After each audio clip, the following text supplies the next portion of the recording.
Jupiter Boys, is it recording? Hello, everybody, and welcome to the Jupiter Boys. My name is Jim Jupiter. And my name is Quinn Jupiter. Together, we make up the Jupiter Boys, two boys from the planet Jupiter who get together every week and ask stupid questions. So you can sit on that rump of yours, right on the butt. Right on your keister.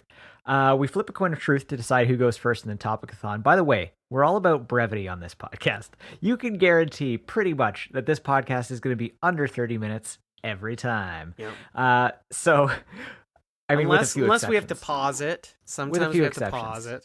Yeah. No, but I mean, like, the final version is typically under 30 minutes. Anyway, we flip a coin of truth to decide who goes first in the topic-a-thon. See, it's hard to keep it brief like that, Quinn, when we keep going off on these tangents. Yeah, that's what we're all about, is tangents. And interrupting the flow of the show. But anyway, would you like the logo side or the colored side, please? I would like the logo side. Okay. It is the colored side, the yellow side. This is the first time in a couple weeks it's been the colored side. I know, but... Well, we got there. We got there eventually, baby. So, Quinn, maybe you can just tell the listeners what just happened. Right. For lack of a better word. Well, it's happened a few times. I'm not gonna lie. But we had made plans to record, like we do. We usually record these on Wednesday. Oh, part the kimono a little bit. Yeah. You definitely parted the kimono on that news. Yeah, we record on Wednesdays, so you do whatever you will with that information. So we record on Wednesdays, and I texted him, "Ready when you are, muchacho," because I knew damn well that he forgot. I knew damn well. Did you know? As soon as I logged into Skype and you weren't there, I was like, "Yeah, this motherfucker forgot. This motherfucker got high. This motherfucker forgot." And I don't blame him, because as soon as I got home, I had to first I took a poop, and then I got high. And see, I finish a full hour before we have to record, right? That's like I finish my job a full hour before. Right. And I work from home. So as soon as I'm done work, like immediately, take the dogs out, have a bowl, chill and the then fuck out. I go to look for TV to watch, and I was looking for TV, and I couldn't really find anything that grabbed me. So I started looking for movies, and then I couldn't find anything for movies. So I just started watching Terrace House, and then after a little while, like I wasn't like in the mood to watch Terrace House because I wasn't in the mood to read subtitles. So I started looking for something else to do, and I was just too distracted. I just kept like missing chunks because I was like not staring intently at the screen. Yeah. So I decided that I would level up my D&D character, Caspian Zale, who is a level 4 water genasi going into level 5. You told me about this fella. I have told you about this guy. So the thing about it, I mean, he's a cleric. Right, so he has like basically like godly priest spells, okay, and he can do some pretty crazy shit. Like at level 5, he starts to be able to do a thing called destroy undead, which is basically what it sounds like which is like that undead characters, they like if they fail at saving throw against my turn undead feature, which like forces like undead things to like flee in the opposite direction. I can also do that. Sweet. If they fail at level 5, I think like if it's like a certain level, like let's say like half a level or lower, it just gets destroyed. Like it just explodes. Shit. Like I literally can just like with my brain explode things. That's pretty cool. That's a pretty cool power. Right. So like I'm a super powerful wizard priest. Yet my character Caspian Zale is from an order of like this specific type of religion that like practices like nothing but peace. Like my god, my goddess is like this like peace loving goddess, like end of all war. Like she is the goddess of peace, and like you make offerings to her with like broken weapons. So like these people are like dedicated to like nothing but peace. And like the way I've kind of like orchestrated my character is that like he has interpreted the religion to mean like settle the world. Like basically if there's violent people, definitely try the peaceful approach, but if they are too violent, like, and they cannot be stopped. Just like wipe them out and remove the world of It's these violent people. it's almost like the mentality of Doctor Who, because Doctor Who is a very Sort of. powerful alien, but he chooses to fight, or not to fight, but to kind of resolve things peacefully if he can find a way to do that. And I think Right. that is ultimately the truest hero. I Yeah. think the one who The can one that just tries to the one that tries to talk it out first. Yeah, And so exactly. my question is like, it's really hard to play that character, right? Because like I don't have the chance to just like chat up a bunch of people all the time, No. right? So like I You kinda also have don't to have just, the like, chance to rush in, you know? right, and like that's the thing. Like I have to kind of find ways of being peaceful while at the same time like wielding a big fucking gun, right? So my question to you is like, what kind of scenarios do you think I could like kind of wield? You know, like what kind of conversations could like I start with like baddies, right? So Because like there's only so much that I can like Exactly. ask these dudes, right? Exactly. Like what kind of conversations can I like broach to try to like pave the way? You know, like make it peaceful. So Take it one sleazy. thing, take it sleazy, exactly. Take it sleazy all deezy, which is Yeah. just what I call days. Take her easy, and if she's easy, take her twice. Jesus Christ. Yeah, it's disgusting. That was gross. I didn't Yep. like that. I know. I didn't make it. I didn't do like that. Didn't come out of me. That was just like the redneck that lives in my buttocks. I have one of those too. You should consult your doctor though. You get it looked at. Yeah. Spend too long with one of Get your those in there, redneck you get a inspect. hemorrhoid. Get your redneck to inspect. It's so stupid. So one scene that came to mind from a movie that I just recently watched is the priest in Hot Fuzz when he's like, please, Nicholas, please stop this mindless violence. Okay, He's like, so can't like we all just get along? So just like making like desperate entreaties, like just like yelling, like please, let's all stop this. Like, why are we fighting? And then the second part of that scene, spoiler, he goes, he says, sorry, father, or something like, you know, like Nicholas says, like, sorry, father, it has to happen. And then the father pulls into his robes and goes, oh, fuck off, grasshopper. And then just starts shooting 2 guns at him at the same time. Nice. It's phenomenal. I think that, like, that in itself is the way that I would approach that. It's just like, you go balls to the wall with trying to negotiate, and then you go balls to the wall with the violence. You know, you gotta just flip the switch fast. I hear that. Yeah, like exactly, like just like a quick, like, okay, well, boom. Because you could just kill one of them, and then the other one is like, oh fuck, maybe I should negotiate. You know, you don't have to do it for all of them. Right. You can like quickly end one and then say to the rest, like, so you guys want to negotiate? Like, I think that's the most effective way. Is just to be like, scare tactics. You know, like, right. Okay. it's like if cops could kill people. Oh wait, they can. Like, and I'm kind of like struggling with like how this like kind of like peace monk person who's like traveling and who just like met up with a bunch of other like basically warriors, how, and like we're on a like mysterious island too. Like we don't know what is up with it, but we all woke up there. And there's like a gigantic pool of purple glass on the island, and we don't know what it is. Ooh, I like that. I know. That's very atmospheric and wonderful. It's very exciting, and like we just found, so we like escaped from this cave and like wandered around this island, because like that's where the cave was where we were kidnapped, and so then like we wandered around this island and we found a hole in the last episode, like the entrance to kind of like a hidey hole. Oh, and yeah, like a hatch. Like when exactly. When we found a hatch, and like we were just about to go down it when we ended the session. So like we're like on a cliffhanger, and I get to play it on Sunday. That was one thing I loved about listening to the Adventure Zone, and I do love about listening to Adventure Zone, even though I'm very far behind, is being ended on a cliffhanger. Yeah, like you know, great. like D&D campaign. Some of them I would look forward to that. And so well with that, like, and that's how you should end it, like a D&D session, because like it keeps you like wanting to come back for more. Yeah, exactly. You don't stop at like, all right, you guys leveled up. Okay. Sometimes you do though.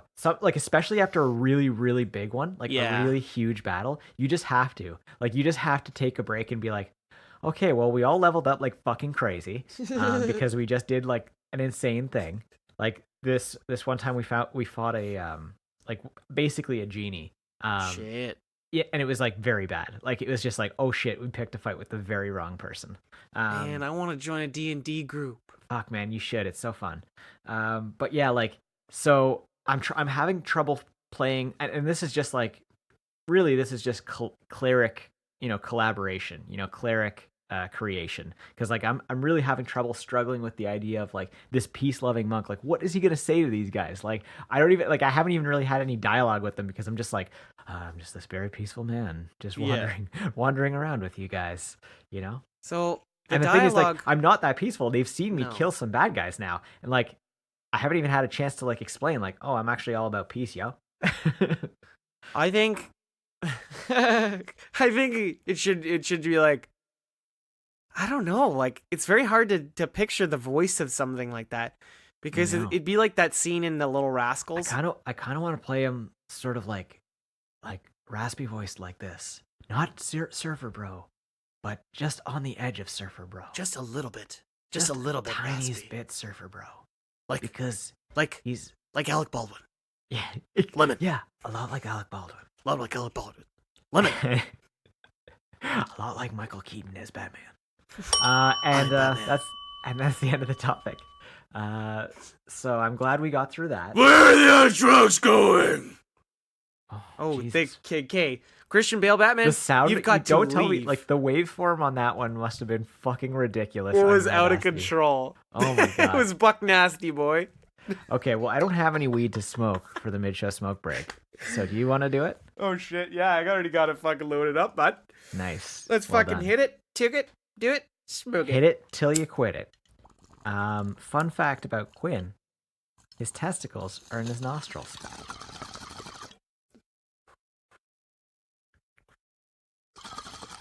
You didn't even comment between hits. No. Yes, it makes exhaling, doing the French exhale, really fucking weird. Yeah. Quinn, what do you got for me? Wow. What I got for you is I am immensely high. Okay. And I'm a lot higher than I was. So this next topic's going to be a little rough. Okay. By the way, quick side note, I'll even pause the timer to go into this. Have you seen the fucking hate that Game Freak is getting right now? Before Pokemon Sword and Shield is even out? Shit, no. Oh my god, it's fucking ridiculous, man. Like, so I guess there's like this controversy, and I'm leaving this in the show because like this is very on brand for us. Apparently there's this controversy surrounding like the Pokedex, like the national Pokedex. I guess they got rid of it and people really liked it or something. You know what I'm talking about? Like where there's the various national regions in the Pokedex. Yeah. So I guess they got rid of it and people really liked it, and so they're pissed. Like they're saying like they lost over 400 Pokemon in this one or something like that. That's rough. Which is crazy. But I mean, like there was like 800 and something. Like who fucking cares? Like honestly, I'm not that big on like every no, like 800 goddamn Pokemon. Like, are you There's kidding? one that's a sandcastle. I started with it. fucking, and there's one with an ice cream cone, and I started with red and blue, where it was 150, 151 if you caught Mewtwo or Mew. And so like it just is what it is, right? Like, anyway, so where was I going with this? Well, we're going over 30 minutes with this one because I haven't even started my topic. Oh yeah. So anyway, they said it was because of like the animations in the game, like trying to make them better. And and so people were like, oh, okay, cool. But now like there's some gameplay footage that shows the animation being like real not good. And so rough. It's rough. So it's hard to say at this point. But you've already pre-ordered it, so yep. I mean, I can still totally cancel it at this point. But I'm confident in just the Pokemon it's franchise. Pokemon. If they fuck it up, they're not gonna fuck it up that bad. Yeah, exactly. And like you can also release updates for games on Switch. So, exactly. Like, whatever. They can patch shit. They can fix it. They can fix it in post. Today, Jim. Yes. I want to bring you back to a spectacular event we have on this podcast sometimes. Okay. All right. And that's Quinn's Questions About Movies. Nice. Quinn's Questions About Movies was filmed in front of a live studio audience. Oh my god. This time he's British, the one fan we have. I wonder if that sound effect thing I have has audience sounds. Continue. So Quinn's Questions About Movies is a show within a show. About kind of queries and questions about films. About those motion pictures that you all know and love so much. Okay. And today, I have. Oh, what is that? What is what? I'm hearing my own voice echoed back. Oh yeah, I guess you. I guess you would. I guess you I would. do not like that. But it was so that I could do this. Thank you. No. Sit down, please. Sit down. I'm not going to tell you again. Anyway. The first question we have on the docket tonight, Jim. Yes. Who is your choice to replace Hugh Jackman as Wolverine? I think I've come out and said Tom Hardy would be a very good Wolverine. See, Tom Hardy's already Venom, though. I know. And I don't know if he could play Chris Venom. Evans was the Human Torch and Captain America. Yes, but they're connecting these universes now because Disney owns Marvel or X-Men. Even still, like, is Venom like that closely tied to the current Spider-Man universe? Now he's going to be. They already said that the Spider-Man's going to be in Venom. Somehow they're going to all tie it together. So Okay. they're just like being peaceful now, and It's just sloppy. It's just sloppy. very sloppy. Super sloppy. And Venom wasn't that great. Okay, so let's say Tom Hardy's out. That's fine. Even though Tom Hardy was not Tom Hardy's was probably the best part of Venom. To be fair, yeah. Tom Hardy was fantastic. You know who I could see as like a strangely good Wolverine? Who? And you're gonna. I don't know if you're gonna like this, but Milo Ventimiglia. Milo Ventimiglia. Or Okay. Milo, whatever his name is. Oh yes, Milo Ventimiglia. Oh yes, I from think Heroes. That's his name. Milo. Ventimiglia. He's got the angry look about him. He could get fucking jacked up. He can get jacked. He's got the right like face and like he's brunette. He's young. He's still look. young enough. I mean, he's probably actually Milo Ventimiglia's got to be in his 50s by Yeah, now. but that's okay because like Wolverine was made Wolverine like when, right? Like yeah, I think Hugh Jackman was like 38 when he was cast as Wolverine, right. which is nuts. Like he was so jacked in everyone, and he got even more scarily fucking muscular every time, and you're like, dude, you're gonna have too many veins at this point. Yeah, you got too many veins. You're growing new veins at an alarming rate. I can see the veins forming. Yeah, so I think Milo Ventimiglia would be good. Who else? It's Ventimiglia. Is it? Yeah. Oh. Well, I know there's a G in it. I just thought you didn't pronounce it. No, yeah, it's Ventimiglia. But okay, the second question. If you could eat a meal from a movie, what movie would it be? Oh, like boy. what meal in a movie would you want to eat the meal from? Do you have an answer for this one already? Yes. When I was little, I used to really love the scene when he's talking about the steak in the Matrix, because I'm like, I just want to taste that steak. That steak is probably does look amazing. very good. Oh, yeah. and it's like the perfect. He's like, it's cooked so perfectly. My brain knows. I know that this steak isn't real. I know that this steak isn't real. Like he's got that this. Not quite, but yeah, I know what you're talking about. Yeah. Yeah, that's a good one. I also like put forth like basically any of the meals in Studio Ghibli films, or Ghibli or Ghibli. I think that any of the food in Ratatouille. To be fair. Yeah, that would be pretty dope. Fuck man, that movie makes me hungry. I know, me too. So what about I'm trying to think of like a big meal movie, Yeah. The invisible food from Hook. Yeah. Oh, fuck yeah. God, that I was thinking about that like when you first started talking, I was like, I bet she's got that like neon colored food from Hook, like with all the icing and shit. Oh man, imagine how good that tastes. Because it's all in your mind and it's fueled by magic. It's just perfect. Like the most the craziest food you can imagine, like the best food. It's like that food in Accepted. Oh, the Watt from Accepted. That's Yeah. like every flavor imaginable.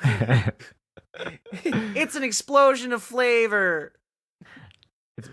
Try my wads. Dude, I'm gonna be honest with you. This looks like shit.